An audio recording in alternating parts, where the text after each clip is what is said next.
Let's just wait another minute. Do you see that it's recording or not yet? Yes.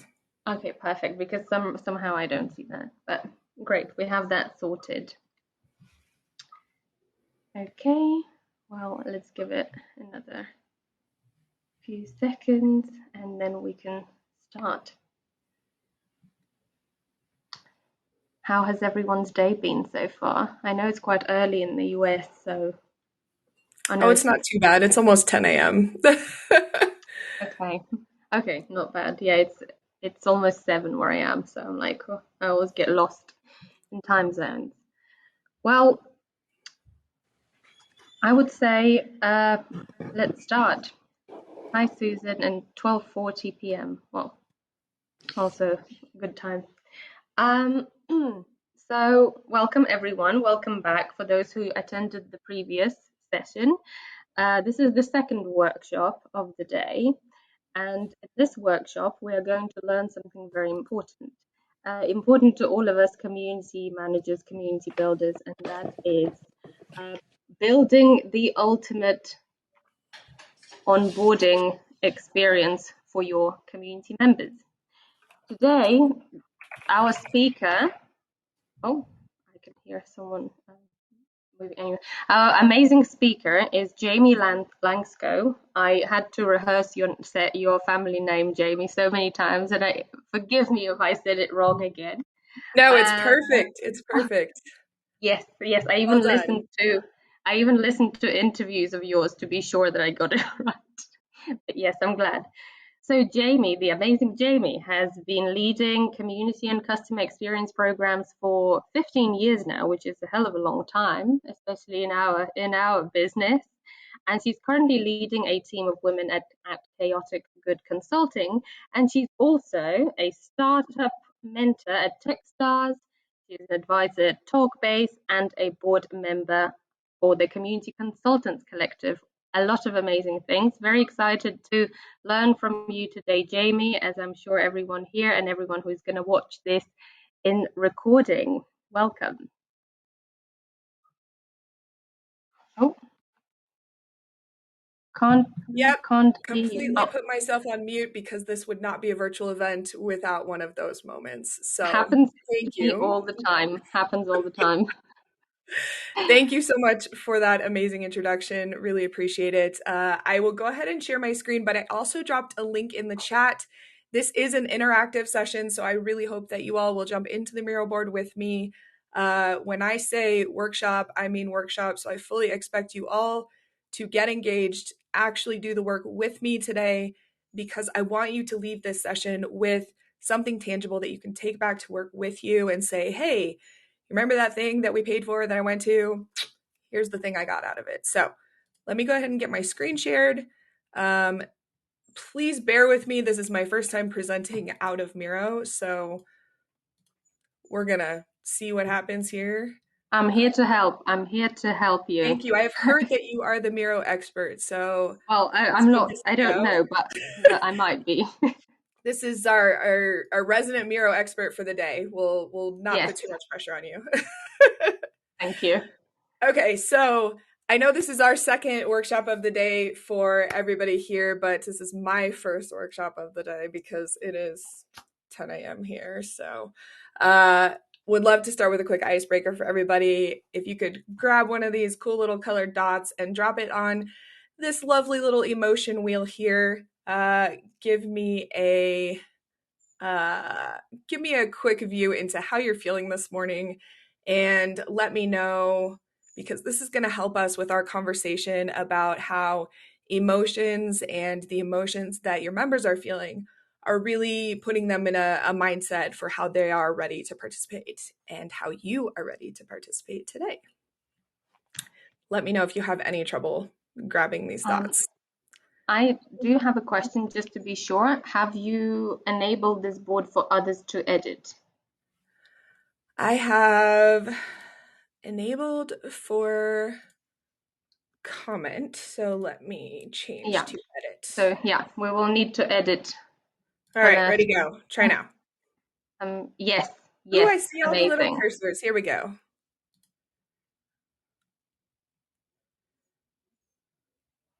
Okay. And I just upgraded my membership here. So let's see, I should have like a timer. So let's put a timer on here. We'll do like a quick minute here. And we'll give everybody a minute to pick a word that resonates with you here. Can we pick more than one word? Sure. Yes. Love this. No scoring involved here. This is more to get you really, really thinking about where you are today. And for some reason, my normally very quiet dog has decided he's going to start squeaking in the background. So if it becomes a problem, I will put him out, but hopefully he'll just go back to sleep. All right, we have about 20 seconds. You're going to have to make a commitment here, folks. Even if that means you pick a couple.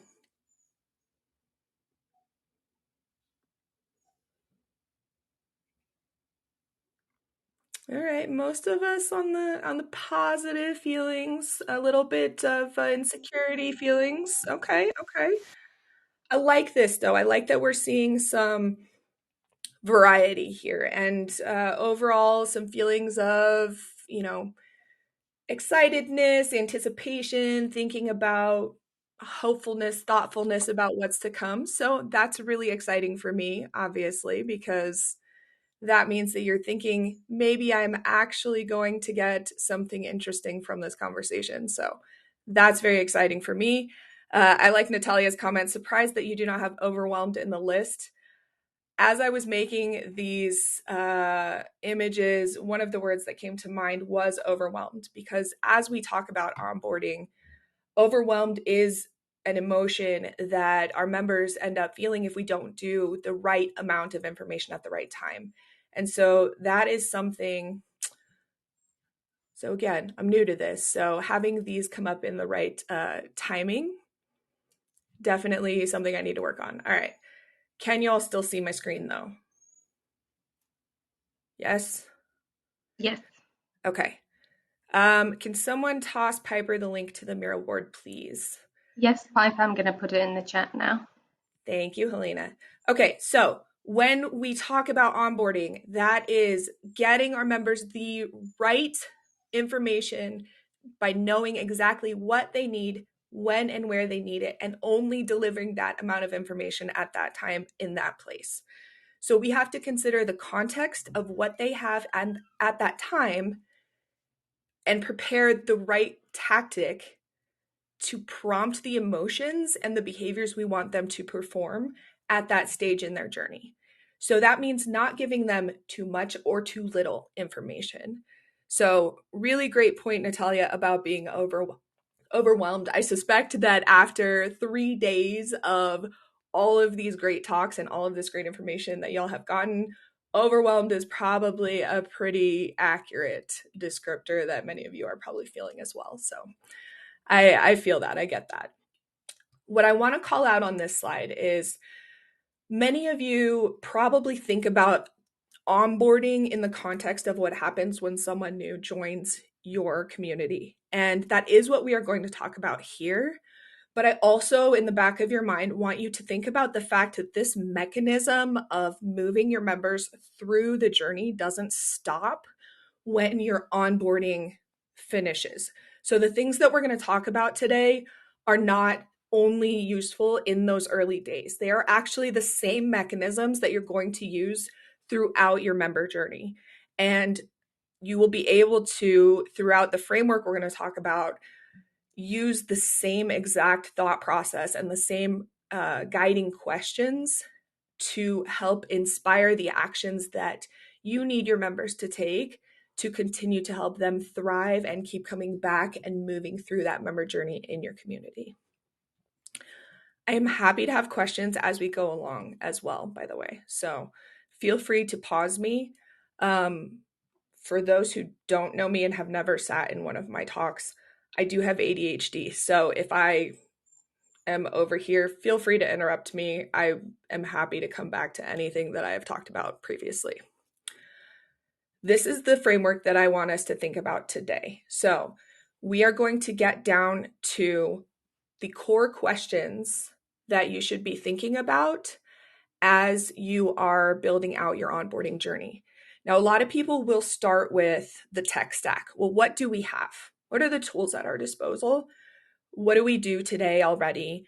What emails are we sending? Okay, where should we add some stuff? Can we put some links here to the community? Okay, let's make sure that we're just putting community everywhere.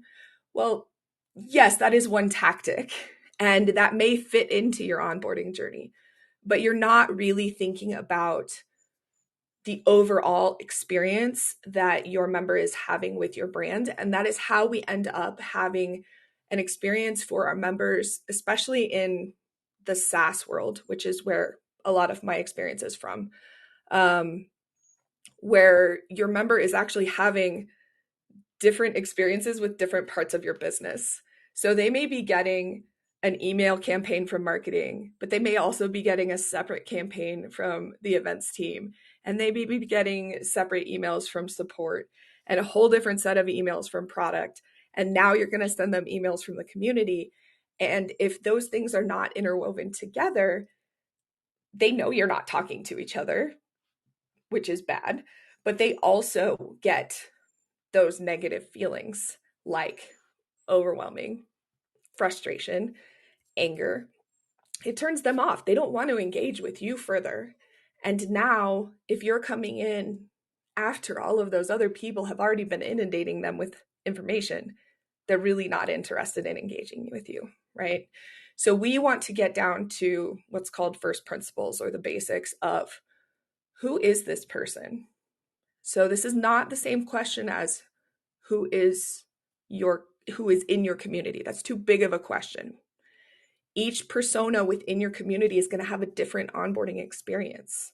So if you have an expert who happens to land in your community and they've been using that technology, or they have been like knitting communities. I like to go to knitting communities because that one baffles me that there are these really robust knitting communities out there. If they're a very avid knitter and they just happen to join the community today, but they've been knitting forever, they're going to have a very different onboarding journey than somebody who is just learning about basic stitches. The same thing goes for somebody who is just learning how to be a developer and they're joining a developer community versus somebody who is a 20-year sysadmin who has been doing this forever, right? And so even though those people all exist within your community, their onboarding journey is very different, right? And so I've put some prompt questions here. These are the kinds of things that you should be thinking about when you think about who is this onboarding journey for. This goes beyond what do they know? What is their, what is their expertise level? Those questions will come into play over here, but this goes beyond that. Like, what is their work environment like? What is their work schedule like? Do they work weekends? Are they off during the summer? I mean, those are things that you think about when you work around the world and you have colleagues who are in the Southern Hemisphere, or you have colleagues who are off for a lot of the summer because they're in Europe and they get, nice vacation time. So thinking about those different dimensions of those people and the different groups outside of your own working environment can really help you think through this. So once you start thinking about who the onboarding journey is, then you can start thinking about all the different ways that they got here. But I don't want you to fall into this yet. This is a big, deep hole, and that's what I was talking about at the beginning. A lot of people start here and they get stuck in the tech stack. Did they get here via search? Did they get here via the website? Did they get here via social media? Did they get here via the product? And you get bogged down in the how, and you don't go back to the why. So I will come back to this, but I don't want you to get stuck in this blue box right now. Okay? Can we agree? Let's move forward. All right. These beautiful, colorful boxes are what we want to talk about today. And we are going to do an example, but I'm going to give you this framework so you can take this and take it home. Okay? So the big questions here: what do they need? Why are they here? And if you zoom in, there's additional questions within each of these spaces, right? That can help really start to trigger questions that can help you think about what fits into these spaces. So what do they need? What do they want? What are their hopes? What are their expectations? Why are they coming here? What do they expect to get? What do they expect to find when they get here? And if those expectations are met, how are they going to feel, right? So this all comes back to those feelings. Then what do you need as the community manager, right? So this is one that we talk about a lot, but not in this language. Why does this community exist? How do you measure success? So that should sound really familiar because we talk about that a lot. What are your goals? And to achieve those goals, what do you need them to do? So again, it's all coming back to the how do you trigger the emotions that get them to take the behaviors that you need them to take? And then what is stopping or slowing them down from taking those steps that you need them to take, or pursuing the behaviors that you need them to engage in? What objections or excuses do you hear? What hypothesis do you have about why they're not doing the things? The one that always comes to mind for me is time. I don't have time. I'm too busy. What gaps have you identified in their experience today that's keeping them from doing the thing that you need them to do? So if we go down to the next row, what do they already have? So this is the question about context. So and this is an exercise that you're going to do at every stage, every step of that journey, right? This is not a thing you do once and it's done. So at each step of that journey, what do they already have? What do they know? What have they already done? What questions do they have at that stage? And what assumptions do they have at that stage? Are they assuming things about the community, the product, their relationship with you, their, pricing, the brand, the whatever, right? Like, what are the assumptions that they have? What do you maybe need to correct? Who do you need to connect them with? What education can you do at this stage to help them move past things that maybe they have wrong? What questions can you answer for them? How can you help them find help? What can you uniquely offer? What is special about your community? This is that value add piece. Why should they come to you? And the reason you have to ask this question at every stage is because every community manager I've spoken with who deals with this question of onboarding is telling me I have drop off at some stage in my onboarding. I need conversion. I need people to engage more. I need them to do something. Okay, why? Why should they? People are busy. How can you make their time with you more valuable than anything else that's demanding their attention? Why should they give you their time? What do you have access to that no one else does? And in many cases, for like a product community, that's going to be experts within your community that they don't know how to get access to otherwise. That could be unique product information or influence over product development. For other types of communities, you guys probably know better than me if you're working with those kinds of communities. So that's why we're going to do a hands-on experiment here, okay? And then the last section is how can you help them move forward? So knowing now what you know after doing these 5 sections, you're going to look at, okay, what should we do about all this? What tactics should we try that would potentially address their objections that you've identified previously? What can help them move forward to the next step in their journey? And how are we triggering those emotions to help them change their behavior? And how are we adding that value at every step? So for those of you for whom this visual representation is less helpful or interesting, if we go down the page a bit, we also have this handy dandy table. This is another way of looking at a similar way of thinking about this journey and thinking about from a more change management perspective. Now, for those who don't know, I'm a certified change manager as well. And so I like to think about this in the context of how do I take them from where they are today, so that could be at any phase in this journey, and get them to where I want them to be. And so, at each of these phases, they're typically characterized by some type of behavior. They have a certain level of trust between me, the community manager, and them, the member. They have a certain level of feeling of investment in the community. My goal is to get them to feel super invested in the success of the community, whether that's other members or the community as a whole.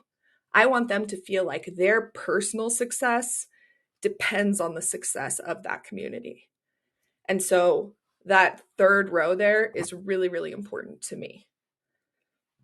So I look at the desired behavioral change. What do I need them to do? What are the milestones I need them to achieve to get them feeling those feelings of trust and investment?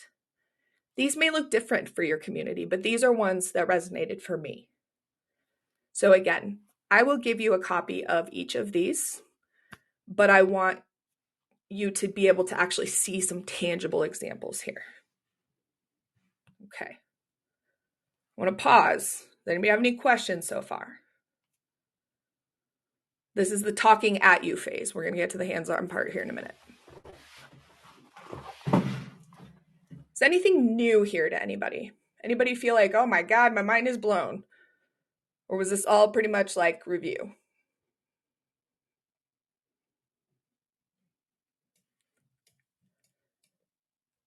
Is this thing on? Yeah, nice refresher. Hey, this is Tim. I'm currently implementing onboarding, and it's nice. It's not all new, but it's nice to go through it again from the beginning. Cool, good. All right. Well, let's do an example. Okay, so I mentioned earlier that in the journey, those first 3 steps are kind of what traditionally we think of as the onboarding journey. So I went ahead and grabbed those 3 out of the table. And down below, you're going to find a little bank here of sticky notes just for your convenience. I added some instructions here. Feel free to grab whatever color floats your boat, copy, paste, make bigger, smaller, whatever's convenient for you. And we are going to go ahead and fill in our first 3 steps here together. And it does not have to be a cohesive exercise. I want you to pick one color for your community, and we're going to go through this together. And so for your anonymous members, think about what are the desired changes, and especially if they're different than what I have here. What are the tactics that you might use to move them through these phases? And you can use either of these frameworks or both. And we'll talk through them as we go. So, let's talk it out here. So, who wants to be my guinea pig? Let me rephrase that. Who wants to have a free consultation on actually working through their onboarding process here live?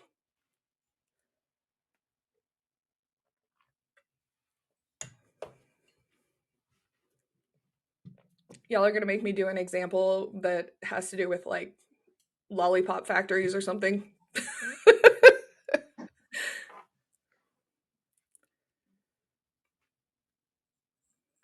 It's scary. Being the guinea pig is scary. Oh, maybe so. All right, let's make it less scary. Let's do some like generic stuff that we all kind of are familiar with, right? I have a new community that is not public, all gated. Okay, that's fair. So for a gated community, your anonymous people, they are not going to have any consumption, right? So if we drop, I like to use the black notes. I don't know why. They look, I don't know, fancy. So they're going to have no consumption, right? Because it's gated. And then that just kind of moves that along. So once they register, then they'll be passive consumption, right? it doesn't really change the rest of this other than it might change your tactics, right? Because they're completely unaware of the value of the community. So you're going to have to do a lot more sort of hands-on education, right? So if we take that, I love that example actually, because that is, that's a lot more work for you, right? So what do they need? What kind of community is that, Susan? SaaS product, dealing with cybersecurity. Okay. All right. I'm going to make a note of that just so that I don't forget. SaaS cyber product and stated. Okay. All right. So with this community, what they need is probably like product expertise. They need product support, right? Yep. And they're probably also looking for like general best practices. Correct. And they're looking and consuming a lot of knowledge articles on setup and getting, Okay. their product ready. So what they're not doing is joining groups and asking questions or just participating at all in groups.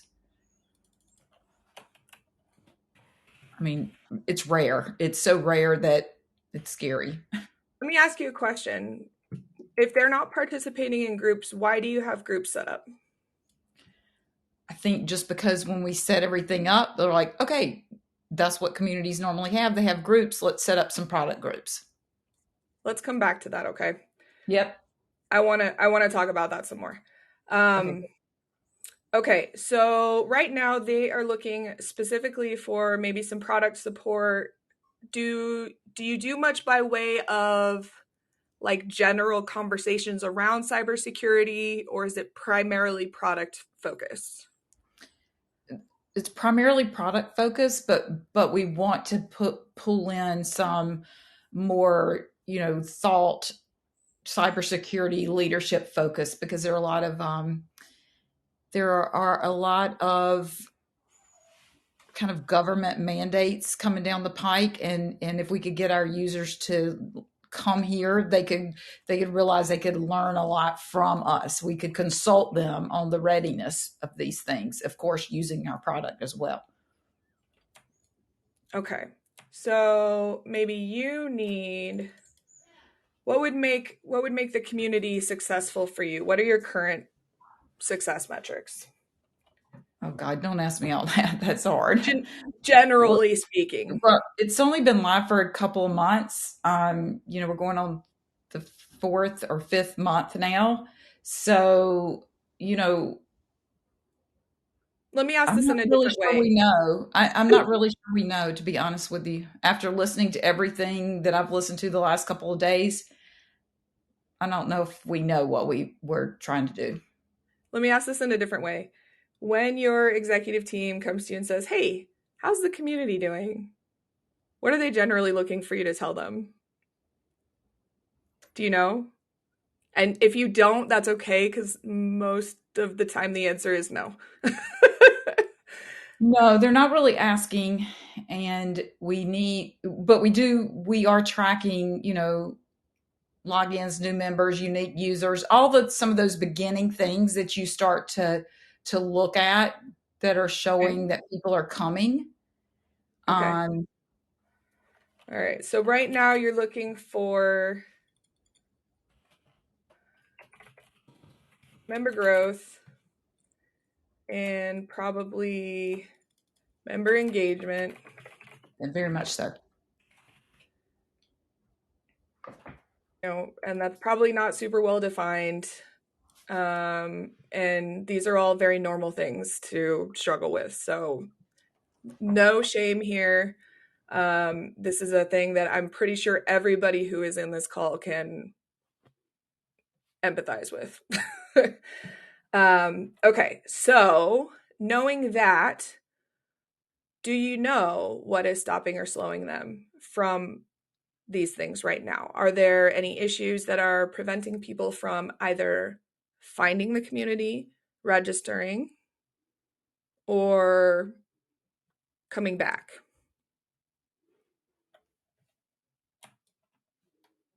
And if you don't know, that's okay. Probably both, but I don't know really. That's okay.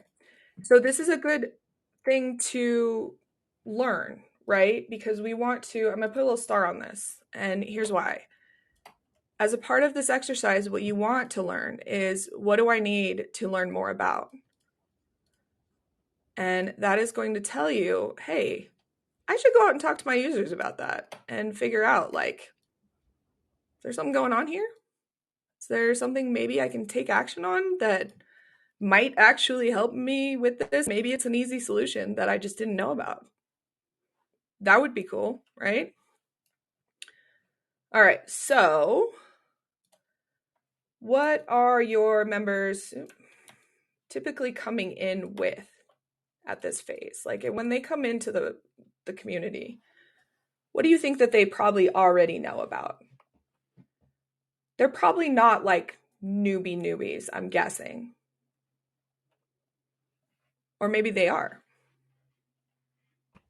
There's probably a mix of really smart technical people, and then there could be a mix of a very small company trying to utilize these products that do not have a technical expert.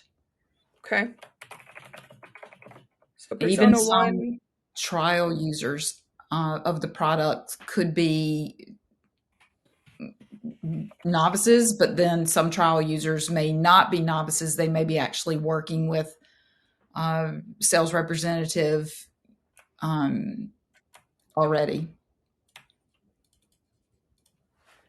That's another important point here, and that is that you need to have a good understanding of, in this screen box in particular, what is the rest of their experience with your brand.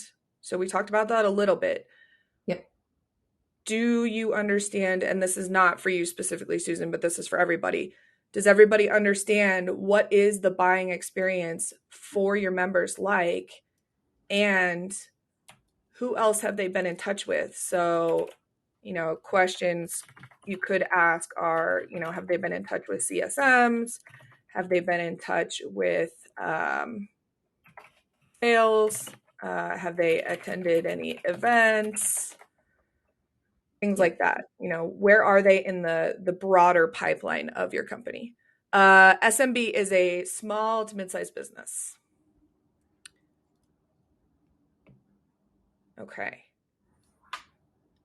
And any other assumptions that they may have coming in at this point? Are there like common questions that they have?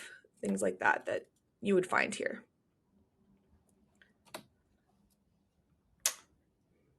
Do they understand the product at this point? Well, most of them are working with we're calling them a customer success engineer, but think of that as a professional services type engineer that's pretty much walking them through getting everything set up and monitoring things to get to a certain status or outcome that they're trying to achieve. So I think, again, small company, very, very small number of employees. So a lot of the customers that we have are getting a lot of really specific hand holding from either their CSE, maybe probably starting from sales, and with the handoff to a CSM as well as the CSE or professional services person. And then a lot of our technical people are actually helping work the cases right now. So there's just this small group of people that are really taking care of people, our customers. So coming to the community and just saying, hey, I'm just going to ask the community what's going on or what to do is maybe not what they think of doing, since they have this one-on-one connection. Right. Do you have a self-service motion at all? Like, is anybody self-service onboarding, or is it all kind of We hands-on? do. Yep. You do. Okay. We do. We have a lower level of customer Okay. that is self-service and should be more of self-service. But Okay. even though they're self-service, they are getting some attention one-on-one. Okay, so this would be a good place. You guys remember in the beginning where I mentioned there's going to be multiple onboarding journeys. So this is a good place to call out that we need to make sure that as you are mapping this out, I'm going to put a little light bulb here to remember that we are going to map for a singular persona at a time. Okay. Mm-hmm. So when you go to do this for yourself, I want you to pick one and do the mapping for yourself one at a time. Okay. So if we were to choose that self-service persona, let's assume, I'm going to assume you're going to scale at some point, and those professional services people are going to focus more on your higher end customers, that at some point your self-service customers are going to have to be more self-service. And so that means that you're going to have to build this community onboarding process to help them be more self-sufficient. Yep. So that means that we have to build, as I tell my children, for the lowest common denominator, which means this SMB person who doesn't have a big budget is probably trying to bootstrap whatever, and they are making the probably not super smart choice of trying to self-service as well. So how can we help that person be successful as possible without burning down the building to keep them warm? So this is going to be probably, unfortunately, probably where you are going to feel the most pain, and therefore you're going to want to build up the most resilience within your function. How do you build for that? That's going to be the question you're going to want to solve within your function. And so what I would say is, if you jump into this next box and you say, okay, what can you actually solve for that you can uniquely offer versus pointing them to other resources? So for example, if we go back to our blue box, this is not unique to your community, right? So this is not actually something I would spend a lot of time on. Because you are trying to scale this function, I would worry a lot more about this one. How do I help those self-service people onboard to the product? And so you're going to think about, where are the gaps? Where are the gaps in that onboarding process? If the organization is looking to me as the community manager to help onboard those self-service people onto the product, how do I make that happen in a way that does not burn out my team or just me if it's a team of one? Right? That is what I would think about here. You see how this all ties together? So what we're going to do is we're going to say, okay, this is what I can uniquely offer them through access to expertise within the org. And that could take the form of university courses, like academy courses, self-paced stuff. It could be the knowledge-based articles. It could be taking the knowledge-based articles and turning them into little video snippets, whatever the form of that becomes. But this is your special magic that nobody else out there in the internet can offer them, right? And so and we're doing that, or getting started on all that. So I feel pretty good to give something positive feedback there. There you go.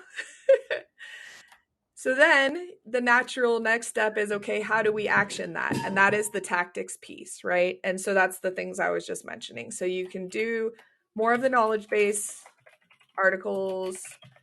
And you can do, we're going to take this a step further though. You can do the videos, you can do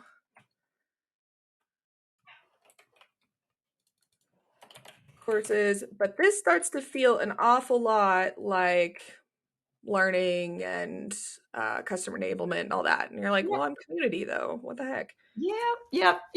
Okay. Are you reading my mind? That's okay though. You know what we're going to do? We're going to say, oh, wait, I have a whole community of people that also know things. What if we start co-creating with our community? And that is where the activation comes from. So now we're going to say, oh, wait, I have all of these community people that might know some things about cybersecurity, and they might know some things about the product. And so we are going to give them a platform, and we are going to help them produce stuff together. And we are going to do blogs, and we are going to do podcasts, and we are going to do demos, and we are going to do tutorials, and we are going to do conference talks, and I had another one at the tip of my tongue. I can't remember what it was now. So, but to do this, you have to start building those relationships and identifying those people, right? And so this is how we get from what do they need to what do I need to do, right? And so as you start looking at, okay, I need member growth. We're not sure yet what, oops. Clicking too many times, getting a little excited. All I've had today is coffee, y'all. So I'm getting a little click happy. As we start going from, I need member growth. Okay, I'm not sure if there's any issues there, but I need member engagement. How do I get from here? Miro, stop being crazy. How do I get from here all the way down to what do I do about it? You just follow this thought path, right? So we have 20 minutes. I want to pause because now we're going to take this a step further. And before I do that, I want to make sure everybody is following what we just did.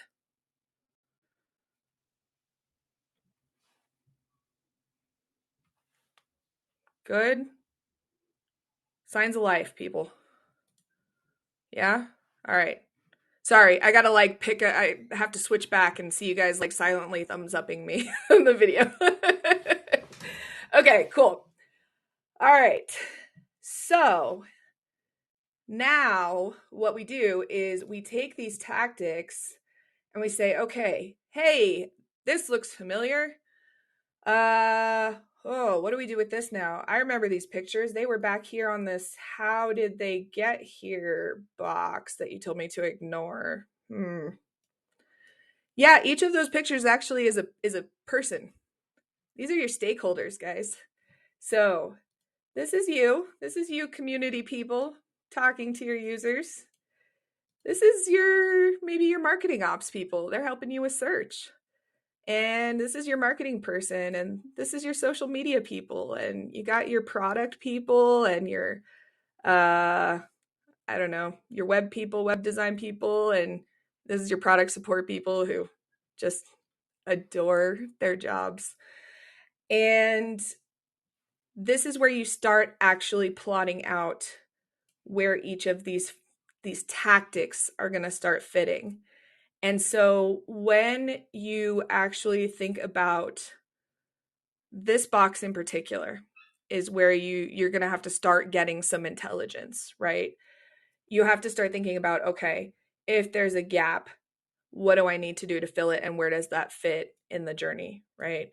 And so for our example here, we need to have our anonymous user.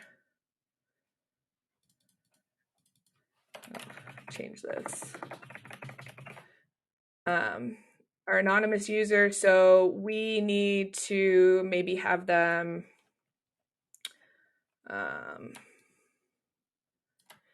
maybe they are finding the company website and they are attending a marketing event.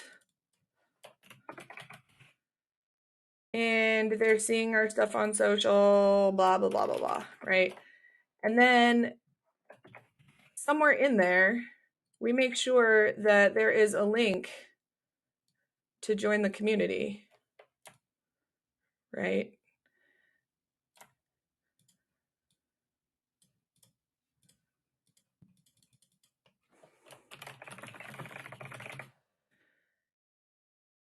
And these all are pointing back here. So that's what I mentioned earlier about the spam the links everywhere. Yeah, that's still a thing, right? We got to make sure that the links are everywhere. They exist within the product. They exist within support. Everything makes the community the hub of all the things. But we then have to be thoughtful about what we do with that traffic once we get it. And so that's where all of this work comes in. So now you've got them, they're registered. What do you do with them? So once they're registered, then we think about the rest of this. How do you help them move forward from registered user? Well, some of that is going to be on us. So, we can talk to them about, hey, let's produce a blog post together. Or let's use the blog post as an example. That's a good one. So we're going to co-create a blog post together with, or we'll spotlight a new member. That's an easy one for a lurker. Because that's something that members usually don't do a lot, but they get highlighted and yay, that makes them feel good, right? So going back to those feelings, they feel brought into the fold, they feel welcomed, they feel special, yay. It doesn't require them to contribute much, but hooray. Now we have to say, oh, well, marketing, would you mind promoting that for us too? And so, now we got to go back and talk to our stakeholders, and we say, oh, also social media person, can you also cross promote that for us? And then, that all feeds back into our SEO guy, and we make sure that we're coordinating with their campaigns, right? And then we want to do, I don't know, maybe this person is, my mind just went blank. A good in between that I've found in some of these product communities too is if you have somebody who lurks a lot, but as they start to get more of an expert knowledge level, is getting knowledge-based article feedback. So if they start to notice that stuff needs to be updated, or it's incorrect or whatever, it's an old version or something like that, then you have them start giving feedback directly to product support. But as a part of that, in the community, we can recognize that contribution, right? We can say, hey, this person is doing really great work. Let's give them a badge. Okay. That's a thing that's pretty easy for us to do, but also makes them feel good about something, and maybe it encourages them to do more contributing, right? So we'll say they're a support contributor badge, right? And so there we go. And now they're feeling happy, and they're like, yeah, I think I'm going to contribute more. Hooray. There's a million things you can do, but guess what? Can't do all the things. And that brings us to prioritization. So you can do all the emails, you can do all of the videos, you can do all the things, and then you will explode. You have to learn how to prioritize. And this is something that mentally I do all the time, this grid. I think intuitively a lot of us understand this, but it's a really great visual way to explain to other stakeholders as well why either you want to or can't do something that either they want or that you really would like to work with them on. And so for something like a badge that you can control, that's obviously something that is potentially high impact, low effort, which is like your super great, amazing quadrant. If you can get all the things in here, that is your happy space, right? You want to be in the shooting star space. Anything that lands you in the low impact, high effort space, always say no. This is your no bucket. Do not do.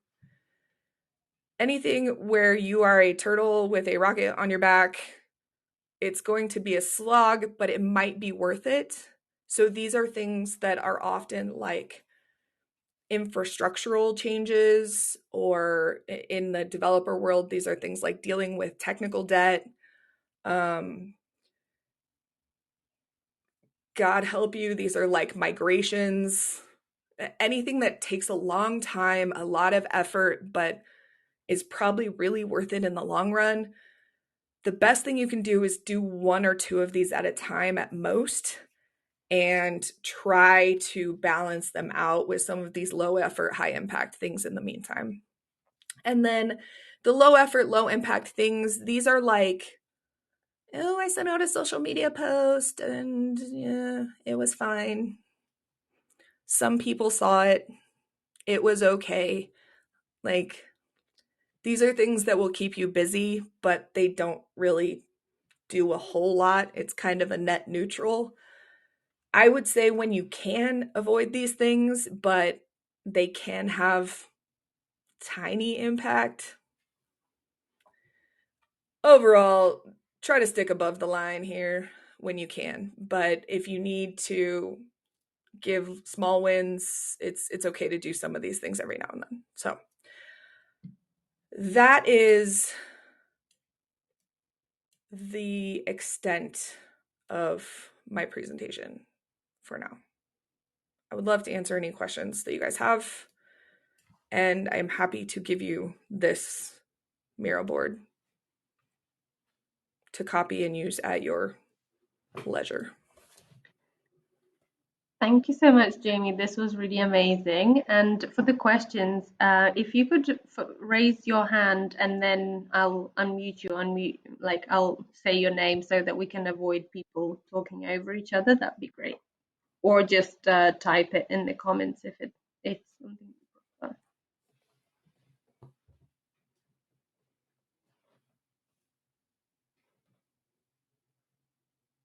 Piper, please go ahead. Hi, Jamie. Thank you so much. This is fantastic. I have, I work for Higher Logic, so I work for lots of communities, and I'm moderating a brand new community. And I think that, so I came in late, the community is launched, but I think they did none of this before they decided to launch a community. So I'm going to step out of the moderation wheelhouse and go back and start this journey with them. He was like, because the community is going to fail if we don't.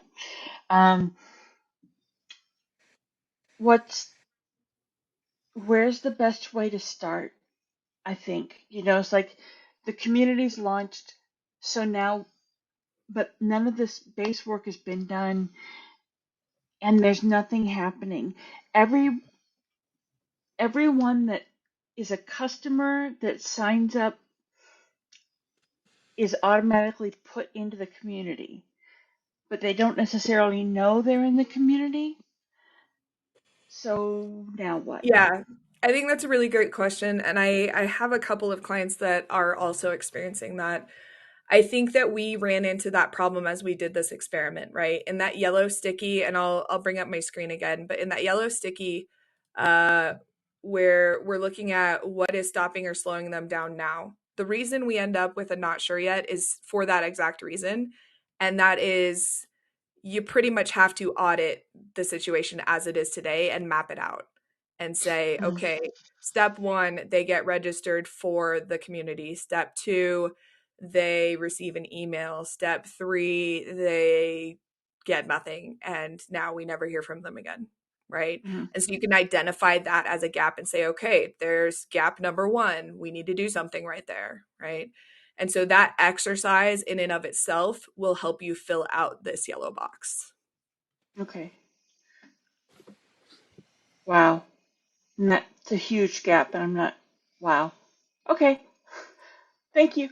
There's some really good tools out there too that can help you with documenting that. One of them is tango.us, and Mm-hmm. all you have to do is hit record, and it will document every step, every click, and it'll take screenshots for you and everything. And that way you can just go through the process and then like write out your workflow map, process map later. Okay. Cool. Thank you very much. You're welcome. Thank you, I did have a. Piper. Yeah, Tim, go ahead. Oh, you go ahead. Oh no, I'm the moderator. I'm not the Oh, one okay. asking questions. I did have a quick question. So this is a new community that's about a year old. It's in the science space, open source space, so not commercial, still very small. And what would be your recommendation for like the basic first onboarding process? So when someone joins, and we have different entry points, but let's say someone joins the community, what would be a good timeline for them to receive all the information, make sure they're happy, all those things, like I said, like a 4-week, 3 months. Do you have any best practices on that? 10 days. I like it. Okay. I think the first 10 days are pretty critical. And you can put it in business 10 days if you like, the first business 10 days. So that's 2 weeks. And in that time, I would try to have some sort of a human connection, whether that's with you, the community manager, or with another member. Love it. Thank you. You're very welcome. Thank you, Tim. Hannah, I believe, also asked a question in the chat. At what point do you let lurkers be lurkers? We have a paid membership and are touching base when joining, if not completed onboarding questionnaire, if not started content, etc. But at what point do you stop touch base to contribute, if ever? That's an interesting question. I think that, for one, I think there's a lot of differing opinions on this amongst our profession.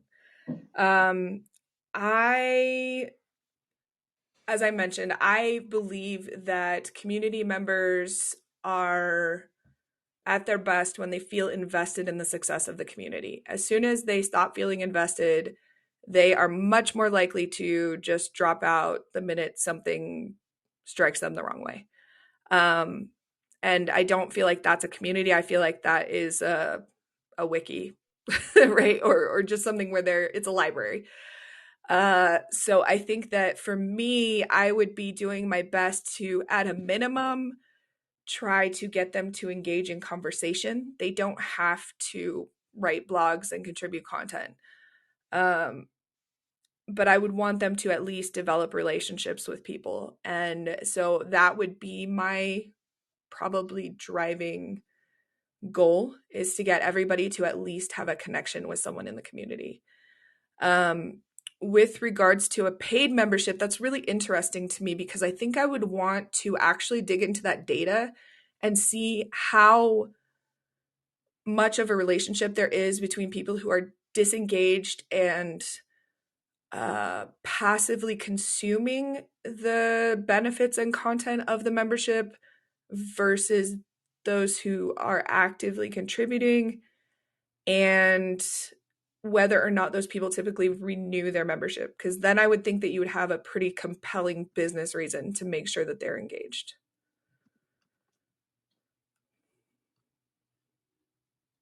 Thank you. And we are almost out of time. And shall we just give that 1 minute to the last question? Laura, if you could unmute yourself.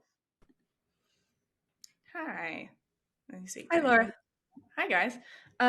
Jamie, especially in this last minute, my question was just going to be, can you give some examples of like awesome things you've seen in onboarding processes that just have huge impact and really delight the people who are experiencing it. Love the word delight. So I just joined Dreamers and Doers, and I have to say, I am secretly an introvert, and it has been honestly a bit overwhelming to get messages from so many members on so many different platforms. Just, but it's been very organic. And in that sense, it feels actually really good. I've gotten a few members from a few messages from members on LinkedIn, a few messages via email, and it's legitimately just people reaching out to me. And so in that sense, I would say it's very powerful and it feels really authentic. And in that sense, I would say it was very special. Thank you so much, everyone. This has been really fun. Thank you so much, Jamie. This was amazing, and I'm really glad that we'll have the recording and the board saved for everyone to check it out yet again, because it's been very, very useful. Thank you so much, everyone, for joining. We'll take a 30-minute break, and then we'll have another and final workshop with Brian Oblinger. Thank you so much, everyone. Have a great day, evening, morning, wherever you are. Bye-bye.